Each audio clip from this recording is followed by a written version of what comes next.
Shalom jemaat yang dikasihi oleh Tuhan Yesus. Puji Tuhan, kita semua bertemu kembali pada hari ini dalam ibadah raya.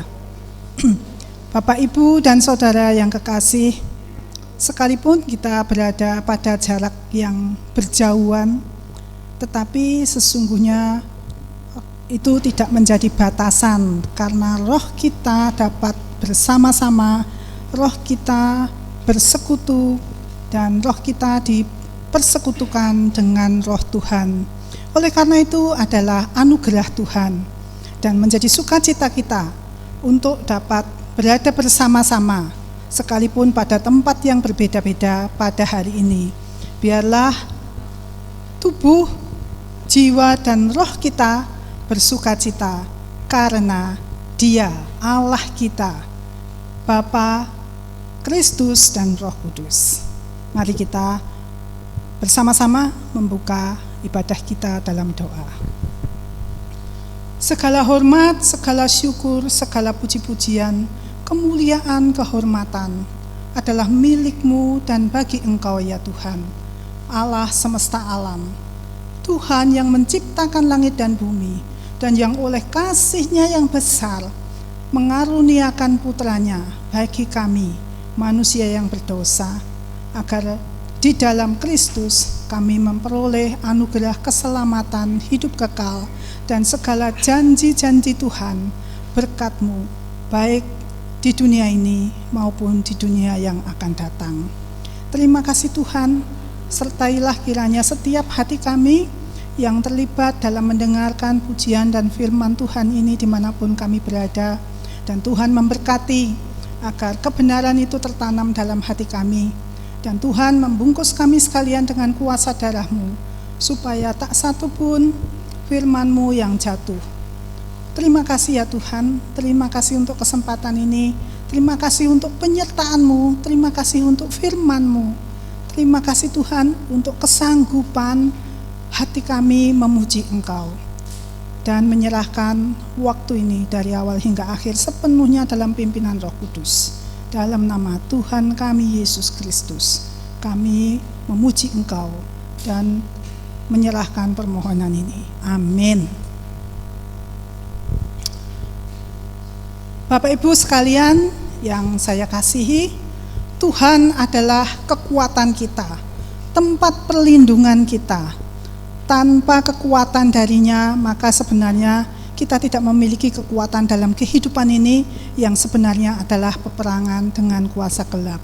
Oleh karena itu, Tuhan yang begitu besar kasih-Nya menolong kita untuk dapat mengenali apa yang Dia anugerahkan kepada kita. Sejauh langit dari bumi, begitulah besarnya kasih Tuhan kepada kita, dan biarlah hati kita dipenuhi oleh roh-Nya untuk menyembah Dia. Sejauh langit dari bumi.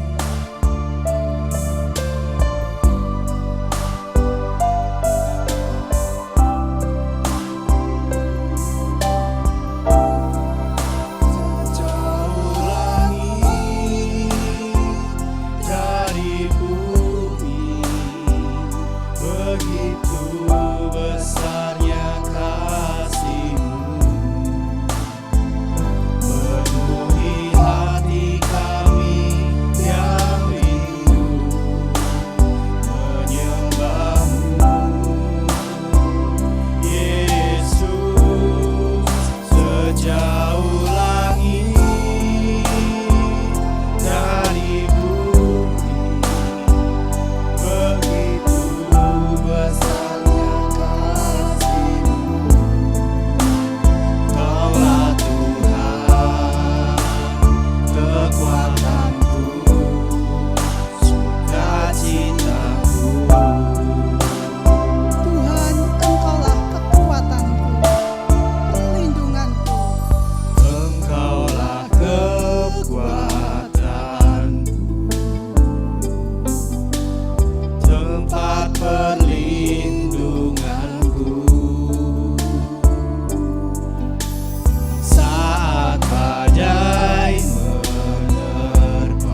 besarnya kasih-Mu, penuhi hati kami yang rindu menyembah-Mu. Yesus, sejauh langit dari bumi, begitu besarnya kasih-Mu. Kaulah Tuhan, kekuatanku, sukacitaku.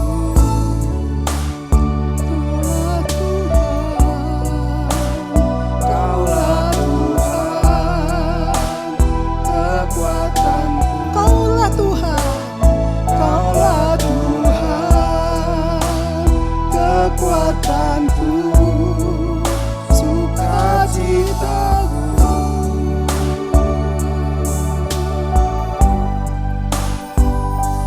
Baik, jemaat Tuhan yang saya kasih dalam Tuhan Yesus, kita bersyukur kita boleh kembali berjumpa di ibadah kita pada awal Februari tahun 2021 ini. Kita tanpa rasa kita sudah berada pada bulan kedua ya, menginjak bulan kedua di tahun 2021. Ini merupakan sebuah anugerah Tuhan buat saya dan saudara sekalian. Kita masih diberi kesempatan untuk boleh menikmati kehidupan hingga saat ini. Jemaat Tuhan yang saya kasih dalam Tuhan Yesus, kita akan lanjut saja kepada firman Tuhan yang menjadi bagian dari ibadah kita pada hari ini. Kita berdoa minta pimpinan Roh Kudus. Bapa Surgawi, kami bersyukur untuk kesempatan di mana kembali kami menyembah Tuhan, beribadah, dan tiba saatnya bagi kami untuk menikmati isi hati-Mu, yaitu firman-Mu Bapa. Roh Kudus, tolong kami, terangi hati dan pikiran kami, terangi firman-Mu, dan kuatkan kami supaya kami diberikan kemampuan untuk menikmati firman-Mu dan hidup di dalam firman-Mu Bapa. Seluruh proses pemberitaan firman-Mu dari awal, pertengahan hingga akhir, kami serahkan dan bersandar kepada Engkau Roh Kudus. Dalam nama Tuhan Yesus kami berdoa. Amin. Jemaat Tuhan yang saya kasih Tuhan Yesus, kita akan lanjut kepada seri kita bagaimana kita menjalani kehidupan kita di tahun 2021 ini dengan kekuatan Tuhan. Minggu lalu kita sudah melihat peran doa yang sangat penting sekali, walaupun seringkali kita abaikan ya, seringkali kita lupakan, seringkali kita anggap itu hal sepele atau tidak begitu penting. Sesungguhnya dia adalah salah satu penentu kesuksesan kita di dalam menjalani kehidupan kita, baik secara lahiriah apalagi secara rohani. Dan hari ini jemaat Tuhan, kita akan belajar firman Tuhan dari Efesus pasal yang ke-6. Efesus pasal yang ke-6 akan saya baca dari ayat yang ke-10 sampai ayat yang ke-13, dan ayat mas kita ada di ayat yang ke-12. Demikian firman Tuhan di Efesus 6 ayat yang ke-10 hingga ayat yang ke-13. Saya akan baca demikian firman Tuhan. Akhirnya, hendaklah kamu kuat di dalam Tuhan, di dalam kekuatan kuasa-Nya. Kenakanlah seluruh perlengkapan senjata Allah, supaya kamu dapat bertahan melawan tipu muslihat iblis. Karena perjuangan kita bukanlah melawan darah dan daging, tetapi melawan pemerintah-pemerintah, melawan penguasa-penguasa, melawan penghulu-penghulu dunia yang gelap ini, melawan roh-roh jahat di udara. Sebab itu, ambillah seluruh perlengkapan senjata Allah, supaya kamu dapat mengadakan perlawanan pada hari yang jahat itu dan tetap berdiri sesudah kamu menyelesaikan segala sesuatu. Amin. Sejauh itu kita sudah membaca firman Tuhan. Jemaat Tuhan yang saya kasih dalam Tuhan Yesus, kita sering berpikir bahwa perjuangan hidup kita sebagai orang percaya adalah hanya meliputi yang pertama adalah berjuang untuk meraih pendidikan yang memadai ya, pendidikan tinggi atau pendidikan yang memadai, pendidikan yang baik ya. kemudian bisnis yang sukses, kemudian karir kita bisa menanjak, ya itu seringkali kita berpikir bahwa ya perjuangan kita sebagai seorang anak Tuhan meliputi hal-hal seperti itu. Juga ada juga yang berpikir bagaimana kita berjuang untuk memiliki sebuah kesehatan yang optimal. Dan ada juga yang berpikir bahwa perjuangan orang Kristen itu adalah perjuangan bagaimana kita dapat mempertahankan hidup kita supaya tetap panjang. Karena itu setiap kali ulang tahun kan orang selalu doanya apa? Panjang umurnya gitu ya, tanpa sadar mempengaruhi mindset kita bahwa perjuangan kehidupan kita bagaimana kita bisa memiliki sebuah kehidupan yang lebih panjang di dunia ini ya. Dan selain itu ada juga yang berpikir bahwa perjuangan kehidupan kita yang paling hakiki adalah bagaimana kita memiliki dan mempertahankan sebuah keluarga yang ideal, yang bahagia gitu ya. Nah, jemaat Tuhan yang saya kasih dalam Tuhan Yesus, semua yang kita bicara tadi itu ya tidak salah Bapak Ibu sekalian, tapi seringkali kita tidak melihat bahwa hal yang kita perjuangkan selama ini hanyalah bersifat sementara, yang bersifat lahiriah, yang dilihat dengan kasat mata. Sementara kita sebagai orang percaya, sebenarnya kita sedang memiliki sebuah perjuangan hidup yang tak dilihat dengan kasat mata. Jadi jarang sekali kita sebagai orang percaya menyadari bahwa di balik masalah-masalah yang kita hadapi, sakit penyakit, kemiskinan, kegagalan, ada musuh yang siap menyerang kita di balik itu. Ya, ada musuh yang siap menyerang kita di balik semua masalah itu. Tetapi juga Bapak sekalian, tanpa kita sadari bahwa di balik kesuksesan, di balik kehidupan yang mungkin kita merasa sehat, umur panjang, keluarga yang ideal, pendidikan yang ideal, memadai, ya, karir yang sukses, bisnis yang sukses. Jangan lupa bahwa di balik itu pun ada musuh yang siap menerkam kita. Ya, ada musuh yang senantiasa berusaha untuk menjatuhkan, menggagalkan, dan menghancurkan kehidupan saya dan Bapak Ibu sekalian. Oleh karena itu, jemaat Tuhan yang saya kasih dalam Tuhan Yesus, artinya bahwa perjuangan sejati yang menjadi topik kita hari ini, orang percaya bukanlah terletak kepada hal-hal yang sifatnya kelihatan dan lahiriah. Ya, karena itu topik kita hari ini berbicara tentang perjuangan sejati orang percaya. Kalau kita bicara tentang orang percaya, itu berarti kan asumsinya adalah orang yang akan sampai kepada langit dan bumi baru. Bukan di dunia ini. Ya, benar ya. Karena itu bahasa kalian, maka perjuangan kita dalam menjalani kehidupan kita di dunia ini adalah perjuangan sejati yang tak kelihatan dengan kasat mata, atau yang seringkali kita sebut dengan perjuangan yang bersifat rohani. Nah, karena itu jemaat Tuhan yang saya kasih dalam Tuhan Yesus, mari kita memperhatikan pada bagian-bagian Alkitab yang tadi kita sudah baca. Paulus mengingatkan, ya sekali lagi, Rasul Paulus di dalam nas ini mengingatkan orang percaya yang berada di kota Efesus bahwa perjalanan kehidupan orang percaya dan perjuangan kehidupan orang percaya itu bagaikan sedang berada di sebuah medan peperangan. Saya ulangi lagi. Perjalanan dan perjuangan kehidupan orang percaya seperti sedang berada di medan pertempuran peperangan.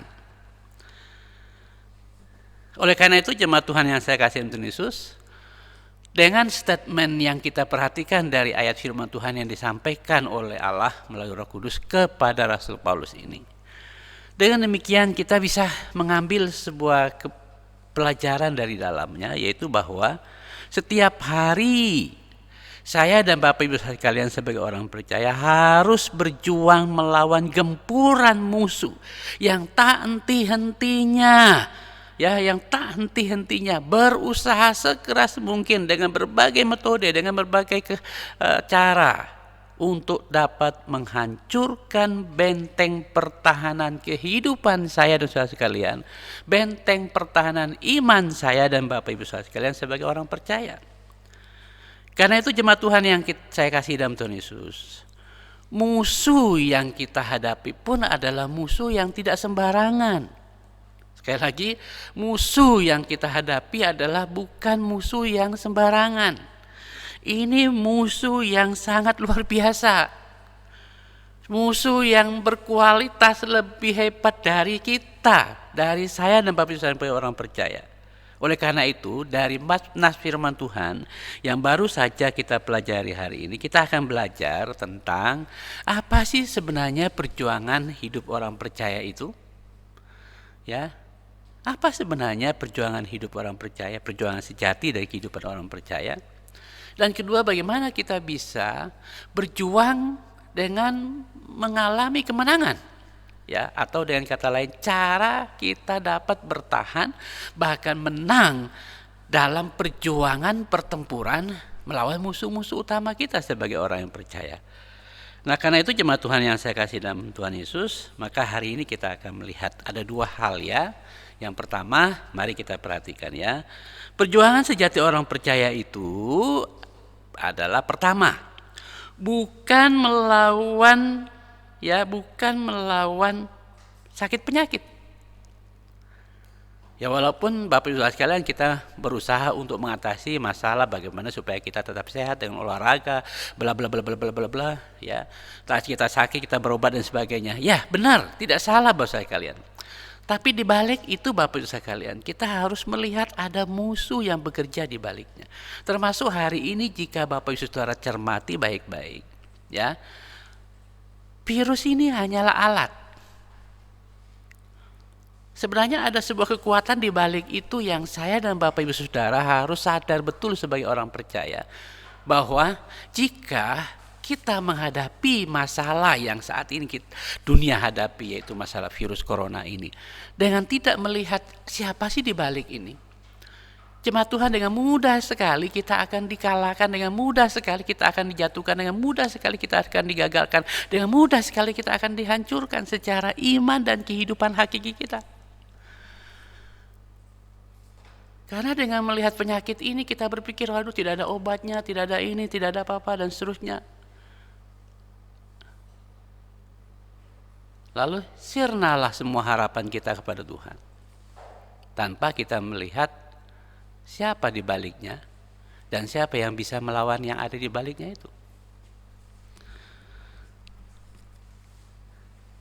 Perjuangan sejati orang percaya hari ini bukan melawan kemiskinan saja. Kemiskinan perlu kita kerja keras. Tapi di balik itu ada oknum yang berusaha untuk memakai kondisi itu. Bagaimana supaya akhirnya kita tidak percaya kepada Tuhan. Perjuangan perlawan kita hari ini bukanlah melawan kegagalan.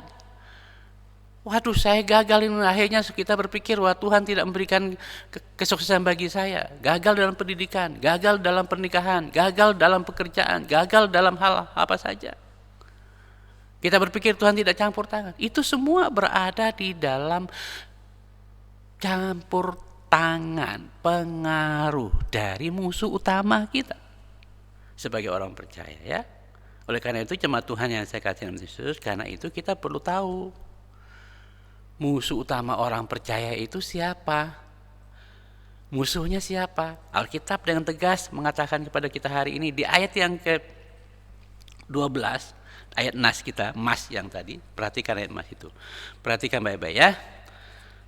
Karena perjuangan kita bukanlah melawan darah dan daging, tetapi melawan pemerintah-pemerintah, melawan penguasa-penguasa, melawan penghulu-penghulu dunia yang gelap. Jadi perhatikan kata yang gelap. Dan melawan roh-roh jahat di udara. Dan kalau kita perhatikan juga di 1 Petrus pasal yang kelima, 1 Petrus pasal yang kelima, Bapak Ibu Saudara bisa lihat di sana. Ya. 1 Petrus pasal 5 tentu Bapak Ibu Saudara hafal ayat itu ya.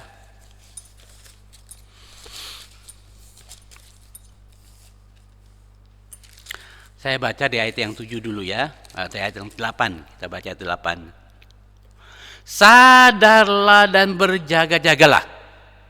Lawanmu si iblis berjalan keliling sama seperti singa yang mengaum-ngaum dan mencari orang yang dapat ditelannya.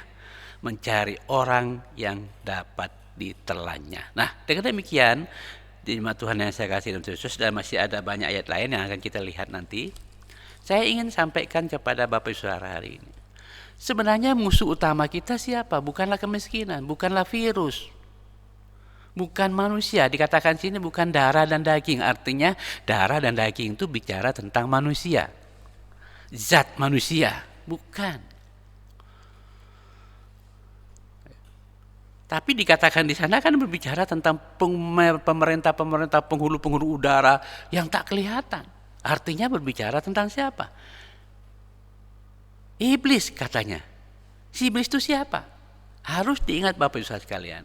Saya mau tekankan hal ini untuk kita. Harus diingat baik-baik bahwa iblis itu adalah musuh utama orang percaya. Kenapa?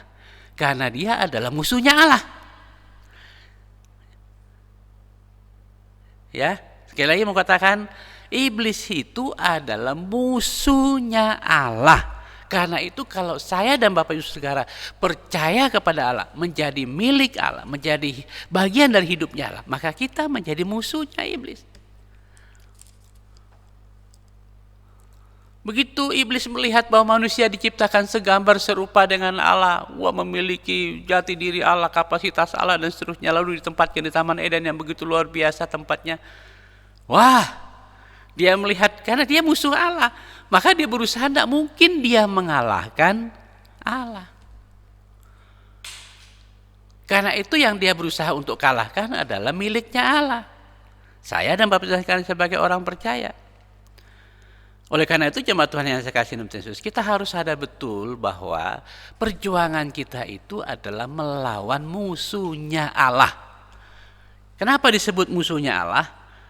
Ya, kenapa disebut musuhnya Allah?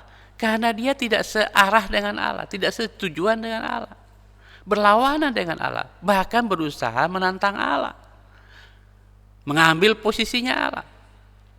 Jadi karena itu jemaat Tuhan yang saya kasih dalam Tuhan Yesus, dia disebut sebagai apa? Dia disebut sebagai kuasa jahat yang selalu berlawanan dengan Allah. Jadi karena itu kalau kita berusaha hidup selaras dengan Allah, dia akan berusaha bagaimana caranya supaya kita hidup berlawanan dengan Allah, tidak selaras dengan Allah. Itu cara iblis, musuh yang sangat berusaha melawan Allah dengan cara melawan miliknya Allah. Supaya kita tidak selalu selaras dengan Allah, tidak selalu setujuan dengan Allah, tidak selalu sesuai dengan maksud Allah dalam hidup ini, ya. Jadi caranya dia untuk melawan Allah itu adalah kita. Ciptaannya dia, ciptaan Allah yang diciptakan segambar dengan dia, yang harusnya selaras dengan diri Allah. Jadi karena itu jemaat Tuhan yang saya kasih, dia disebut sebagai apa? Penguasa jahat rohani di udara.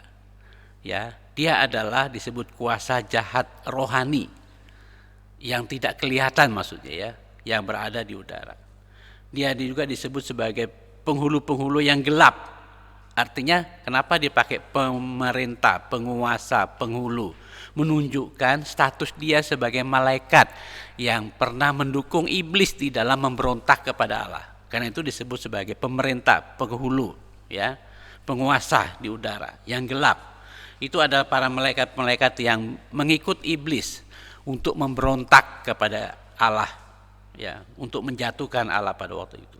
Lalu kata yang gelap, di situ kan disebut kata yang gelap, menunjukkan mengacu kepada dunia yang kita hidupi hari ini, yang sepenuhnya telah berada di bawah penguasaan iblis. Sekali lagi saya mau katakan, kata yang gelap menunjukkan kepada dunia yang kita hidupi hari ini, yang sepenuhnya telah berada di bawah penguasaan iblis. Kenapa? Karena alam ini sudah dipercayakan kepada Adam dan Hawa, ya. Tapi sayangnya Adam dan Hawa tidak mempercayakan hidup mereka kepada Tuhan, justru mempercayakan hidup dan semua yang ada di alam ini kepada iblis.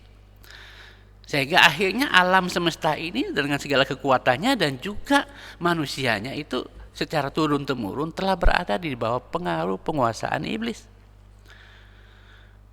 Dan karena itu jemaat Tuhan yang saya kasih dalam Tuhan Yesus, maka penguasa kerajaan angkasa seperti yang disebutkan dalam Efesus pasal 2 ayat yang kedua, Efesus pasal 2 ayat yang kedua, disebut juga sebagai penguasa kerajaan angkasa yang sedang bekerja di antara orang-orang yang berperilaku durhaka. Durhaka kepada Tuhan, durhaka kepada orang tua, durhaka kepada pemimpin. Ada begitu banyak sikap-sifat durhaka yang semuanya adalah milik iblis.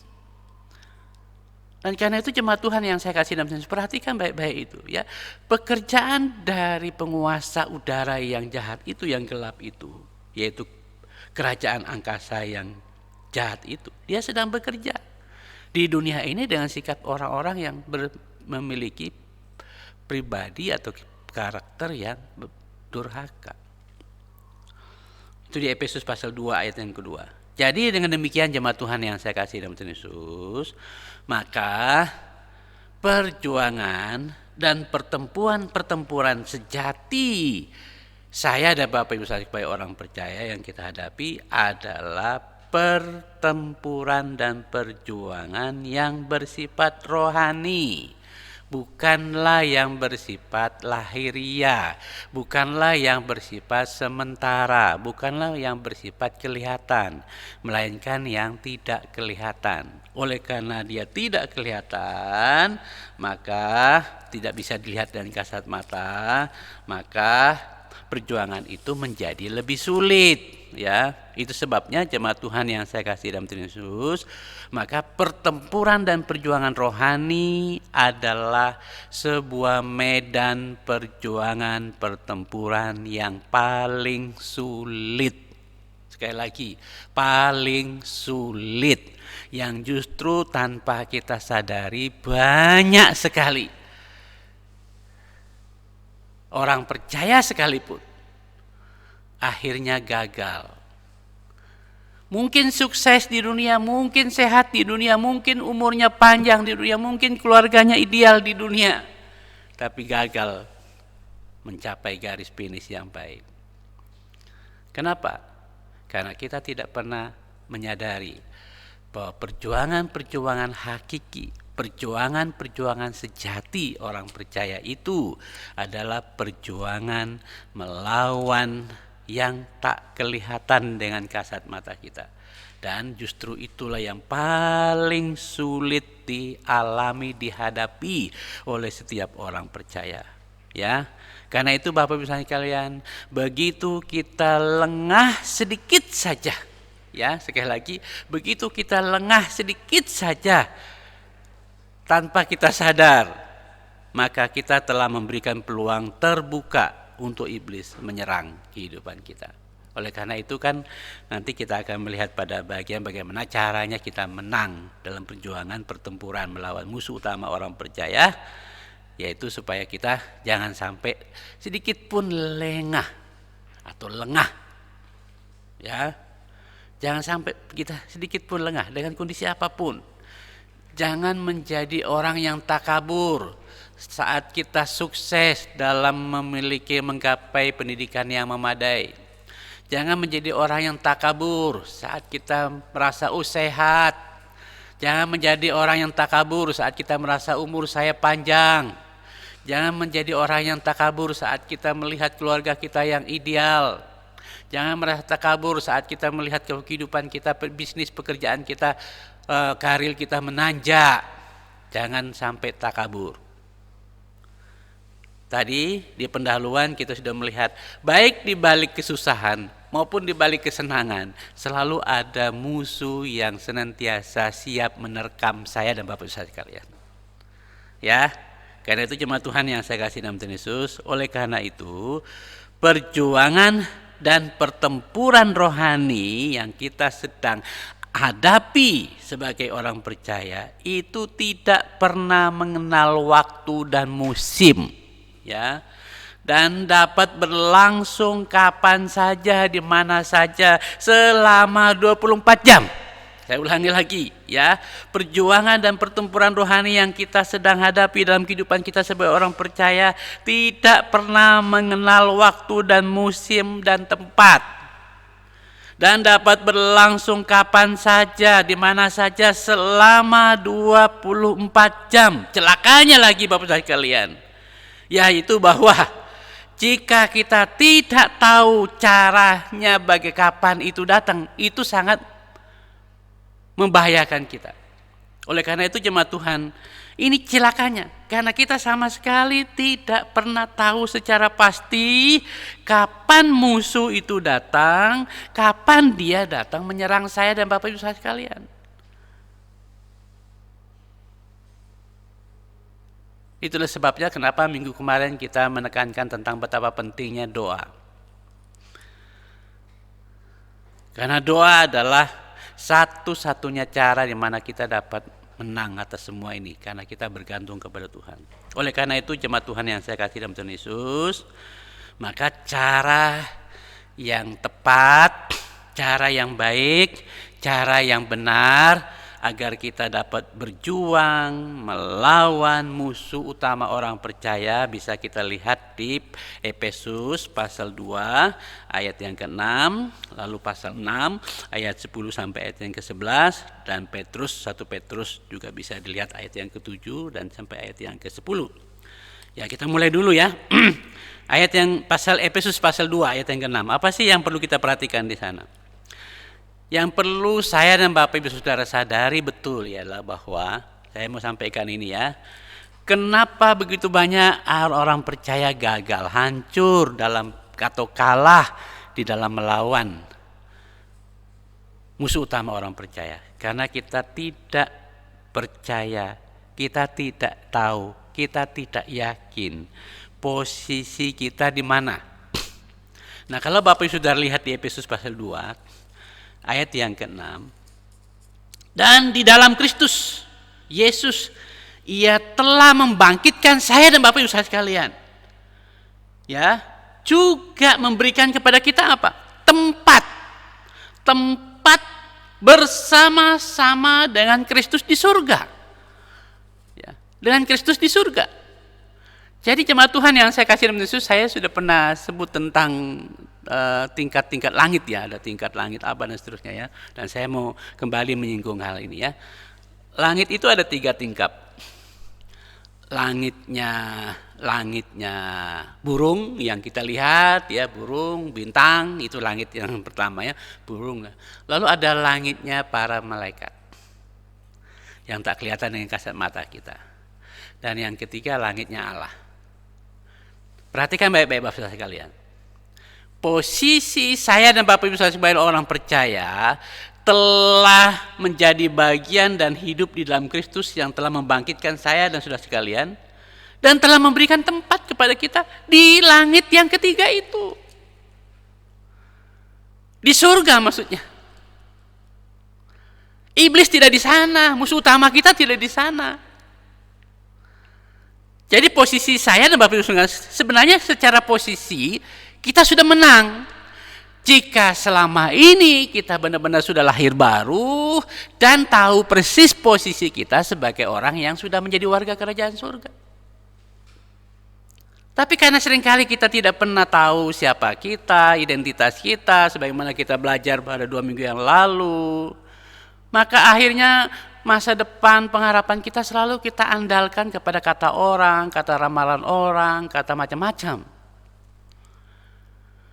Karena itu jemaat Tuhan yang saya kasih dalam Tuhan Yesus, kita perlu memperhatikan ini dengan baik-baik supaya kita sadar betul betapa pentingnya kita mengerti status dan posisi saya dan sekali sebagai orang benar.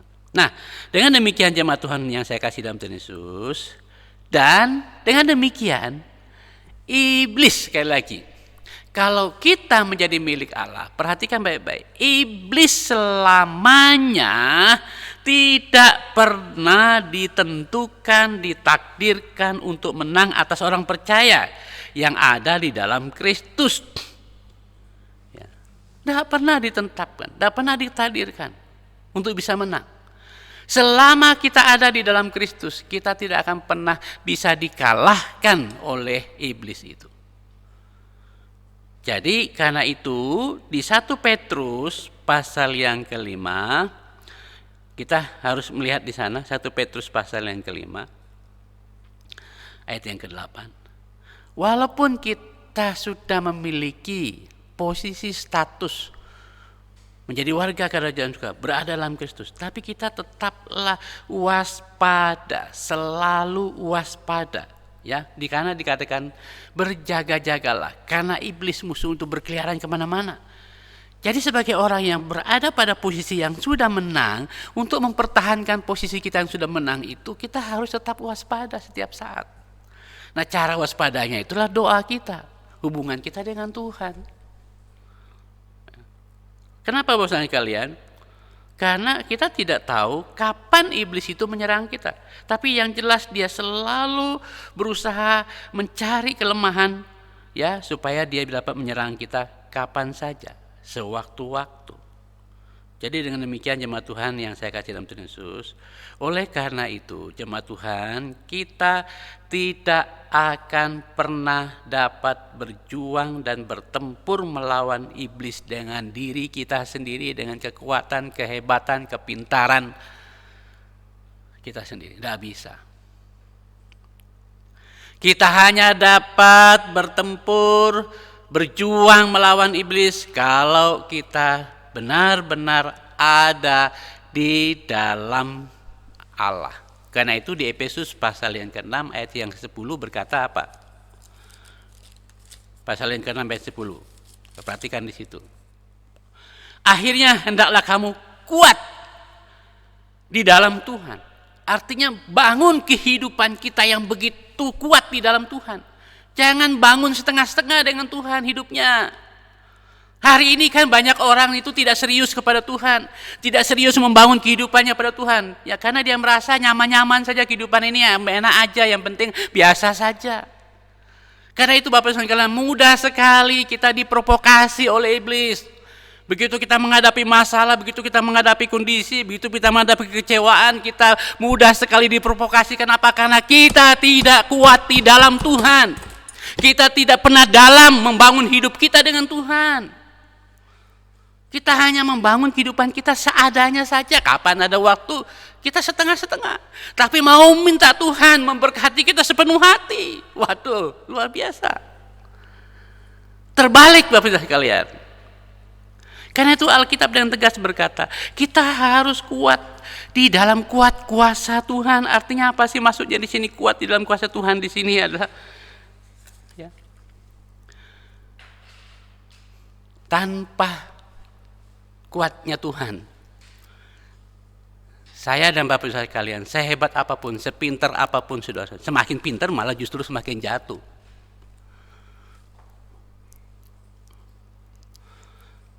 Jadi karena itu jemaat Tuhan, apa yang dikatakan oleh Efesus kepada kita di ayat yang ke-11, ayat yang ke-11 perhatikan di sana. Karena itu, kenakanlah seluruh perlengkapan senjata Allah. Seluruh perlengkapan senjata Allah. Tahu itu seluruh perlengkapan senjata Allah? Apa yang dimaksudkan dengan seluruh perlengkapan senjata Allah?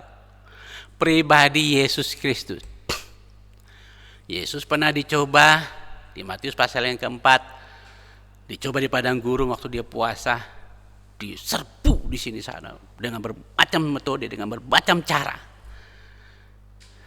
Dia menang atasnya. Sampai lagi di berbagai perjalanan-perjalanannya dia.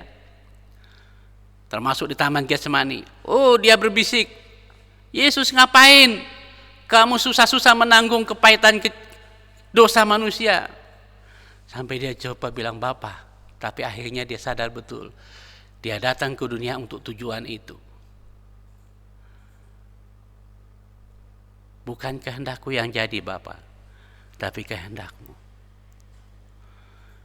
Belum selesai sampai di sana, iblis masih terus menerus berusaha untuk mengalahkan Yesus. Sampai dia disalibkan. Sempat bersuka cita sebentar saat dia disalibkan. Tapi begitu dia mati, dia tidak mati karena akibat dari disalibkan. Tapi dia menyerahkan nyawanya kepada Bapa. Bapa, ambillah nyawaku. Tatkala dia dikuburkan, iblis sempat bertepuk tangan bersuka cita sejenak. Tapi tiba-tiba pada hari yang ketiga dia bangkit. Mereka terperangak. Kok bisa bangkit? Dan bukan saja bangkit, hidup. Lalu naik ke surga, kembali kepada Bapa di surga, kembali kepada posisinya di surga. Gigit jari lagi iblis. Karena itu jemaat Tuhan yang saya kasih dalam Tuhan Yesus, perlengkapan senjata Allah itu ada di dalam pribadi Yesus Kristus. Firman yang hidup.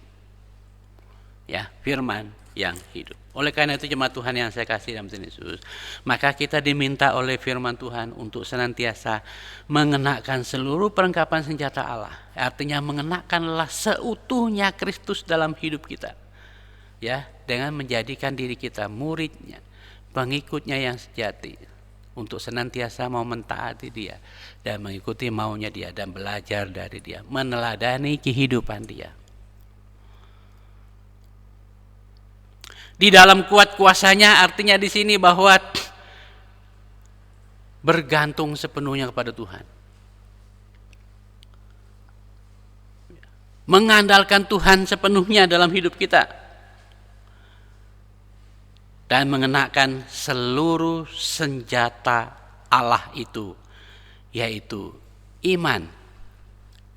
Kata 1 Petrus pasal 5. Lawanlah dia dengan iman, ayat yang ke-9. Dengan iman, ya. Dan lawanlah dengan firman. Karena Alkitab berkata, pada mulanya adalah firman. Firman itu bersama-sama dengan Allah. Dan firman itu adalah Allah.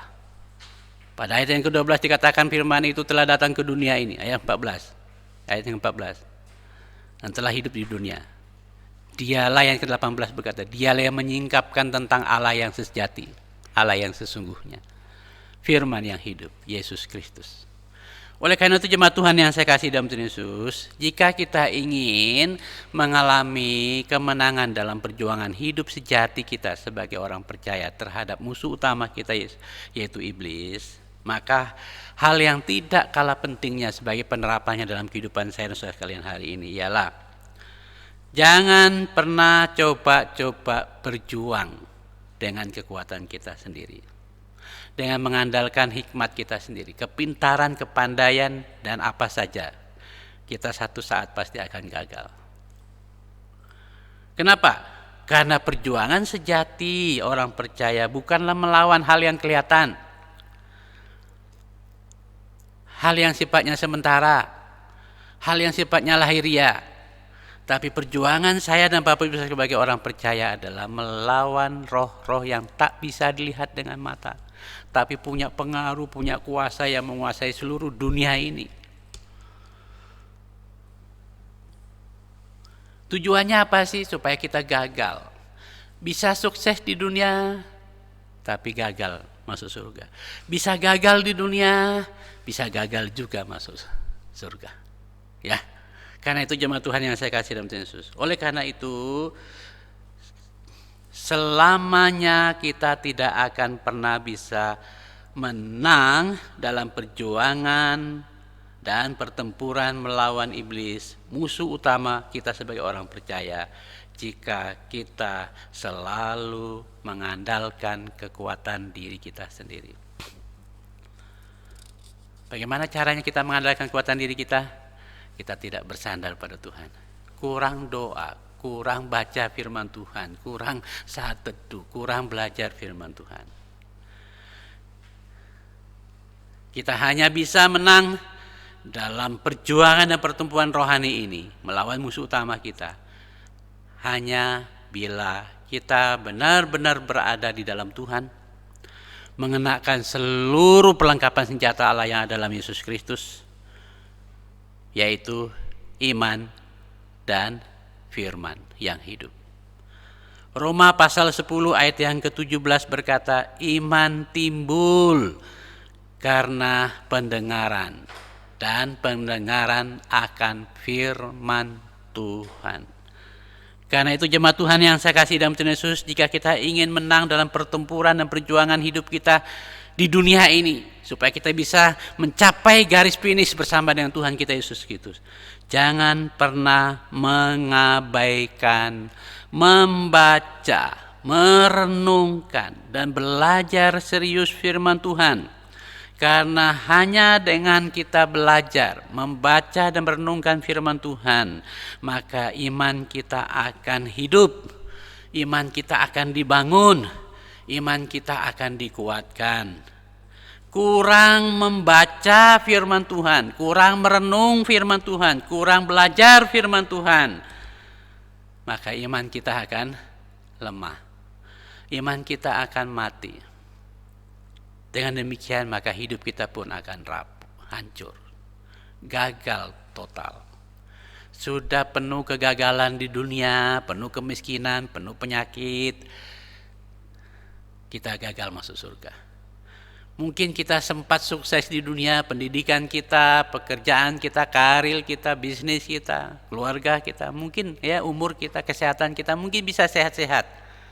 Tapi itu hanya sifatnya sementara jika kita tidak pernah mengandalkan Tuhan. Dan kita hanya paling bisa memiliki dan menikmatinya sampai umur 100 tahun. Itu pun langka. Alkitab telah memberikan umur kepada kita 70 sampai 80.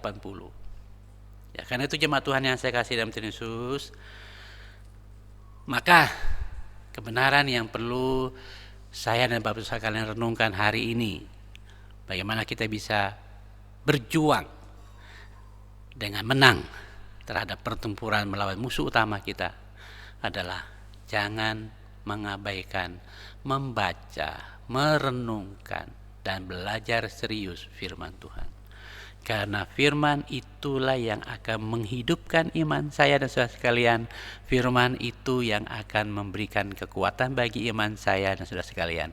Iman itu yang akan membuat iman saya dan saudara sekalian bertumbuh dan bertumbuh dan bertumbuh, menghasilkan buah sampai pada garis finish. Tuhan Yesus berkati. Mari kita berdoa. Ya Bapa Surgawi, kami bersyukur untuk kesempatan di mana kami sudah belajar kebenaran firman-Mu. Engkau sudah membukakan kepada kami bahwa seringkali kami selama ini hanya berpikir bahwa perjuangan yang mati-matian kami usahakan adalah agar kami bisa sukses mencapai kesehatan yang optimal, panjang umur, karir, pekerjaan, bisnis yang sukses, pendidikan yang memadai, keluarga yang ideal.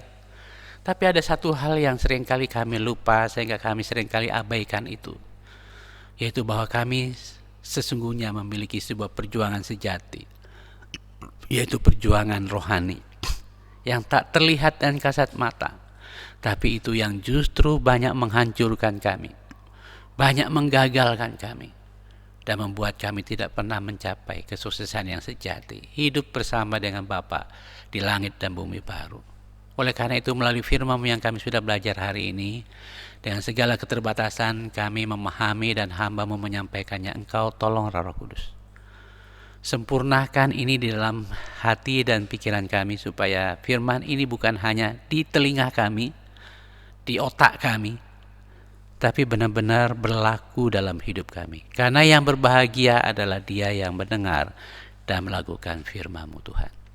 Berkati kami dengan firman-Mu, walaupun hamba-Mu sudah selesai membicarakannya, menyampaikannya, Engkau tidak akan berhenti menyampaikan firman ini ke dalam hidup kami, sampai firman ini terejawantah dalam hidup kami, menjadi rema, bahkan benar-benar hidup dalam kehidupan kami dari hari ke hari. Terima kasih Bapa, dan kini tiba saatnya kami akan menikmati persekutuan yang lebih dalam dengan Engkau melalui perjamuan kudus.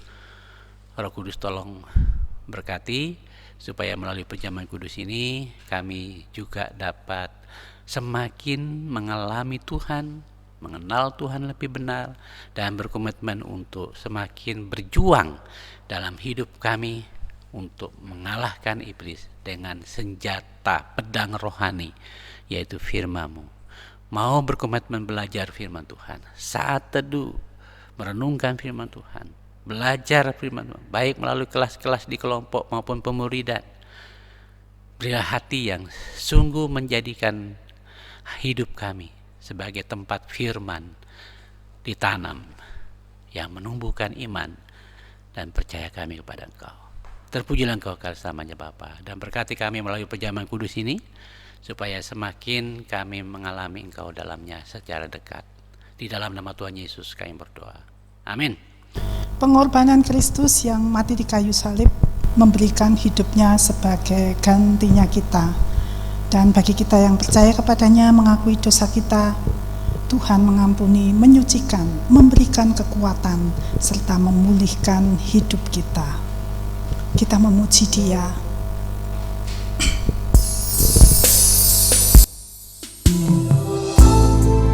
Ada tempat yang mulia di mana anugerahnya tercurah, yaitu tempat di mana Kristus memberikan hidupnya bagi kita.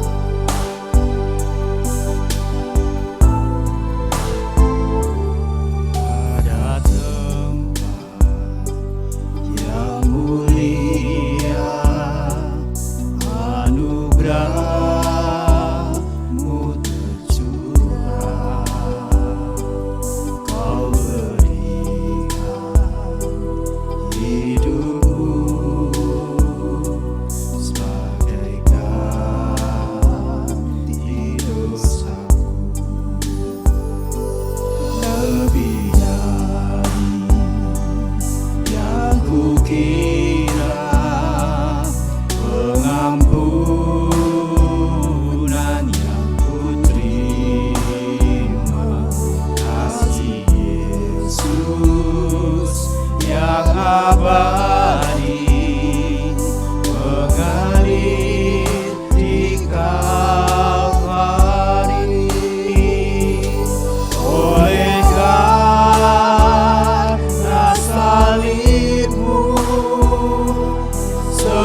pulihkanku, kuasa salibmu, pulihkanku.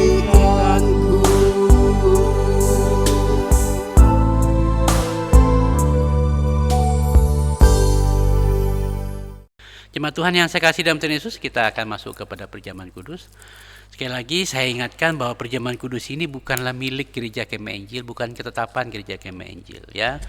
Perjamuan kudus adalah ketetapan Tuhan kita Yesus Kristus yang memerintahkan kepada murid-muridnya, termasuk saya dan Bapak Ibu sekalian, untuk kita lakukan mengenang Dia yang telah datang ke dunia untuk mengasihi saya dan saudara sekalian. Oleh karena itu, yang menjadi ketentuan di gereja Kemah Injil adalah yang pertama, yang belum dibaptis mohon bersabar, jangan sampai ikut dulu sebelum Anda menunjukkan, membuktikan iman saudara melalui baptisan. Yang kedua, jika Bapak Ibu saudara sekalian mungkin ada yang mungkin dengar atau ikut ibadah ini di mana di rumah masing-masing, tapi ingin ikut perjamuan kudus, tapi sementara mungkin Bapak Ibu saudara sekalian sedang berada pada posisi disiasat oleh gereja, mohon bersabar sampai saudara sudah menyelesaikan semua masalah ini. Dan yang ketiga, anak-anak yang masih kecil, mohon supaya diawasi tidak ikut karena mereka belum memahami makna dari perjamuan kudus ini.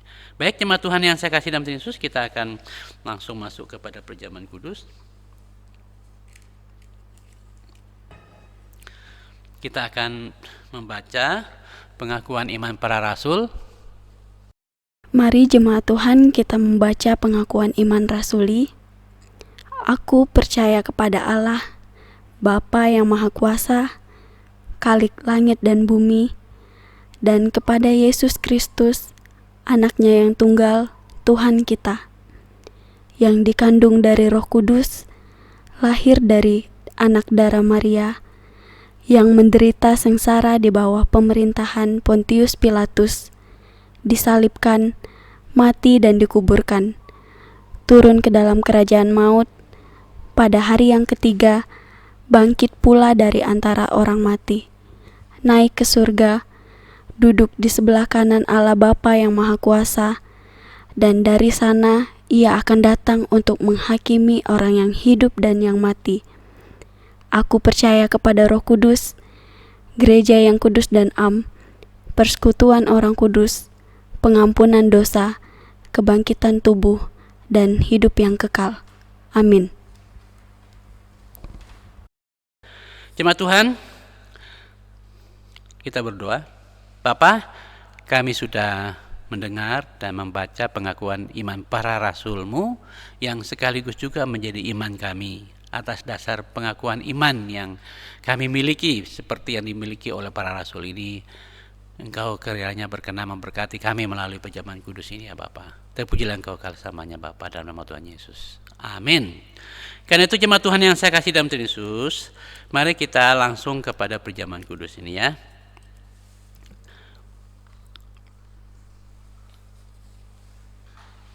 Tuhan Yesus pada malam waktu Ia dihianati, lalu Ia mengambil roti, dan sesudah itu Ia mengucap syukur atasnya, Ia memecah-mecahkannya dan berkata, inilah tubuhku yang diserahkan bagi kamu, perbuatlah ini setiap kali kamu minumnya menjadi peringatan akan aku. Demikian juga yang mengambil cawan, ya, yang merupakan mengambil cawan sudah makan, lalu berkata, cawan ini adalah perjanjian baru yang dimeteraikan oleh darahku, perbuatlah ini setiap kali kamu meminumnya menjadi peringatan akan aku. Perjanjian baru artinya satu cara yang Tuhan akui, janji Tuhan yang Dia akui untuk menyelesaikan masalah keselamatan kita hanya dalam Yesus Kristus ya. Oleh karena itu jemaat Tuhan yang saya kasih dalam Tuhan Yesus, setiap kali kita mengadakannya, baik makan roti maupun minum dari cawan ini, kita sedang mengenang kembali karya Kristus di kayu salib untuk menyelamatkan saya dan saudara sekalian. Mari kita sebagai anak-anaknya ambil rotinya. Sudah siap ya rotinya Bapak sekalian? Silakan mengambil rotinya atau kue apa saja yang ada di rumah ya. Mari kita mengenang Yesus yang telah menyerahkan nyawanya, tubuhnya di kayu salib untuk mati bagi saya dan saudara kalian, dengan makan dari roti yang adalah gambar atau lambang dagingnya yang hancur untuk kita. Mari kita makan bersama.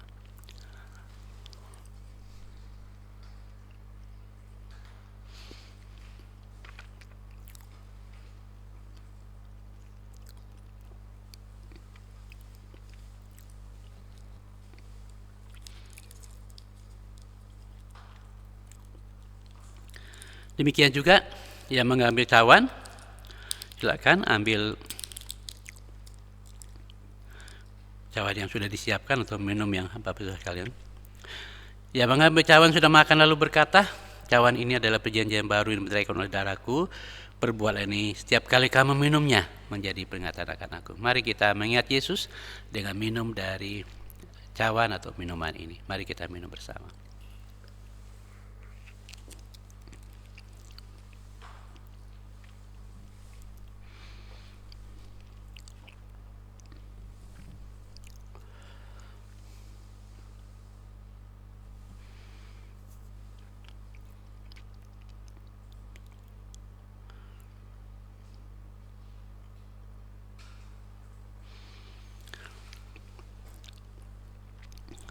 Amin.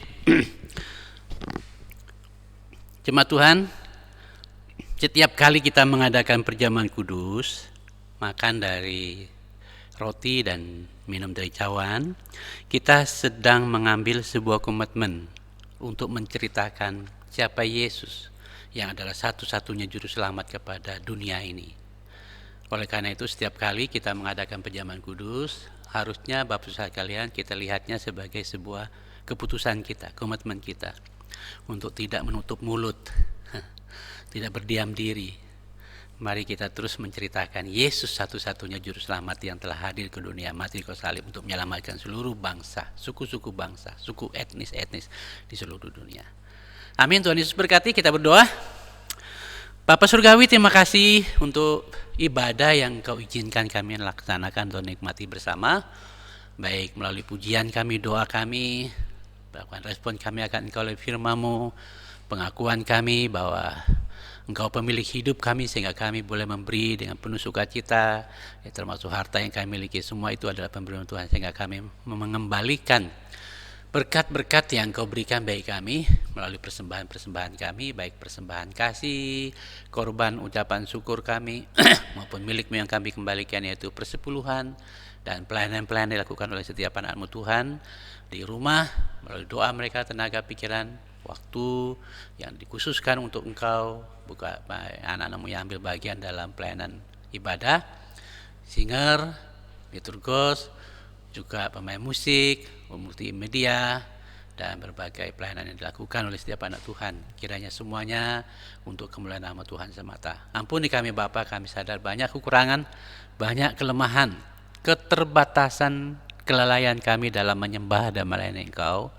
Roh Kudus tolong perlihatkan dan Kau pulihkan, supaya kali mendatang kami boleh menyembah dan melayani Engkau dalam roh dan kebenaran.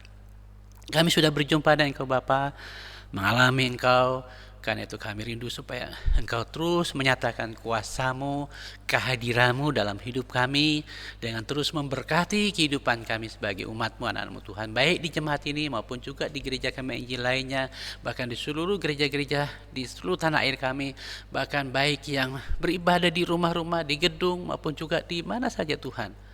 Engkau hadir untuk memakai kami, supaya kami menjadi alat-Mu yang berguna untuk terus memberitakan kerajaan surga bagi suku-suku bangsa di seluruh dunia ini. Dan anak-anak Tuhan yang telah mengambil komitmen untuk menyerahkan hidup mereka, untuk mempercayakan hidup mereka, untuk Engkau pakai menjadi alat-Mu untuk menjangkau suku-suku terabaikan dan juga tempat-tempat terpencil Tuhan, supaya Engkau mau mengurapi, memberkati mereka dengan kuasa-Mu yang tidak pernah berubah sebagaimana janji-Mu Tuhan.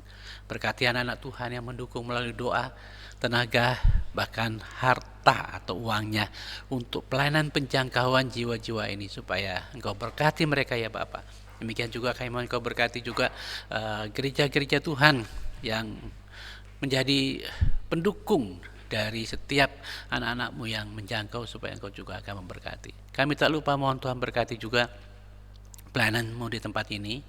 Engkau yang empunya jemaat ini Tuhan, Engkau yang memulainya, Engkau yang juga sedang bekerja untuk membangunnya. Oleh karena itu Bapa, kami mohon supaya Engkau juga yang menyatakan diri-Mu dalam setiap bidang pelayanan yang sedang kami lakukan di jemaat ini, baik melalui bidang pelayanan misi, PI, pemuridan, demikian juga pelayanan anak, remaja, perkarya, perkarawan pemuda, kelompok-kelompok yang ada, baik di Gading, Bayan, Kelonggahan, Kondangan, Pajarindah, Pajang, dan juga pelayanan PWJ di Boyolali, PWJ di Kedung Tunggul.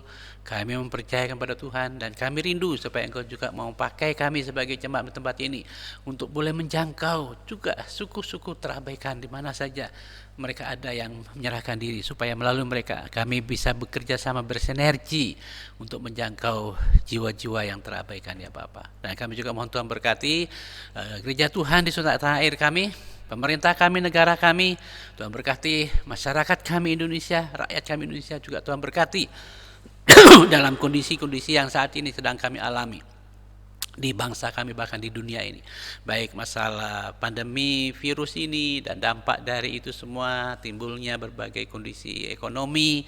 Kiranya Tuhan akan menolong, campur tangan, menyatakan kuasa-Mu Tuhan, mengalahkan siapa yang ada di balik semua ini Bapak.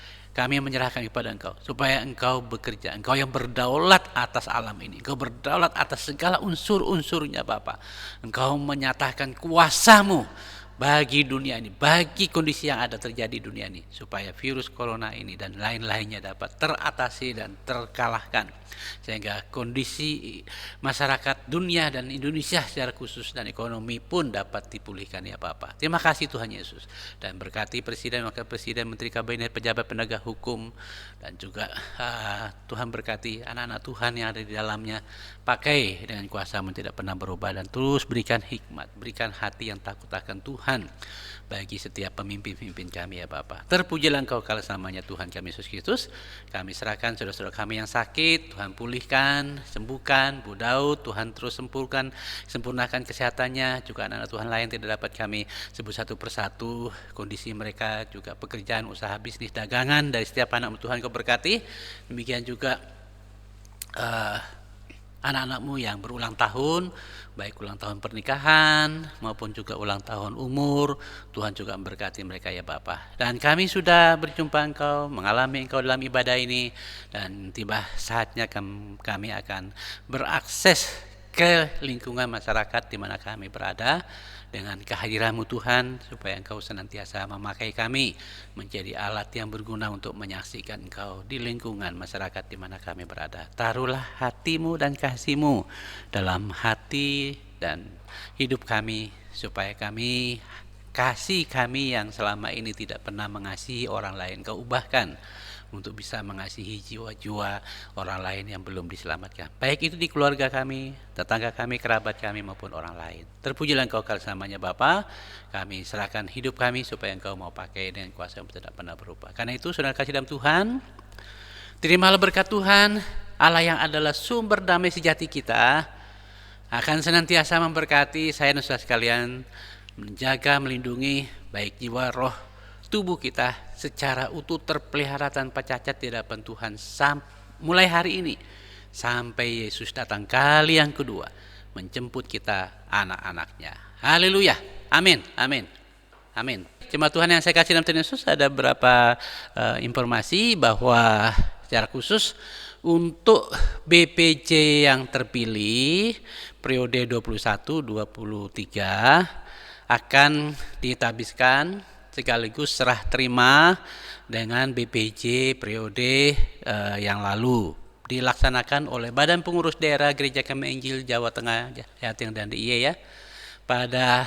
tanggal 28 hari Minggu jam 18.30 atau jam 6.30 sore ya jemaat Tuhan. Dan khususnya BPJ yang lalu maupun BPJ yang terpilih mohon hadir nanti secara teknis, karena itu akan dilaksanakan secara offline ya. BPD akan ke sini, Badan Pengurus Daerah akan ke sini untuk mengadakan acara serah terima jabatan dari yang lama ke yang baru ya.